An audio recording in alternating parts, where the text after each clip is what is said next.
But first, closing arguments today in a Linn County murder trial. Good evening, everyone. I'm Elizabeth Kling. And I'm Ron Steele. Right now, the fate of the defendant, Duval Walker Jr., is in the hands of the jury nearly 1 year after Cameron Barnes died after being shot inside a Marion bar.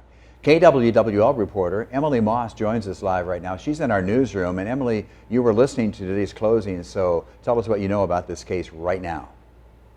Ron and Elizabeth, today's arguments consisted on proving whether Walker intended to kill Barnes or if he was defending his life following their fight.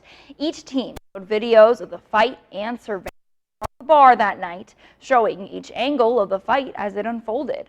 The defense team arguing that Walker used reasonable force when he shot Barnes and ultimately killed him. You get to defend yourself. Duval Walker was justified in his belief that it was necessary to defend himself. You don't have to have perfect information in that split second. You just have to have reasonable belief that deadly force was necessary to protect yourself. The defense also argued that the prosecution hasn't proven Walker brought the gun with the intent to kill. The prosecution arguing that it doesn't matter who brought the weapon, it matters who used it. The state doesn't have to prove who brought the gun.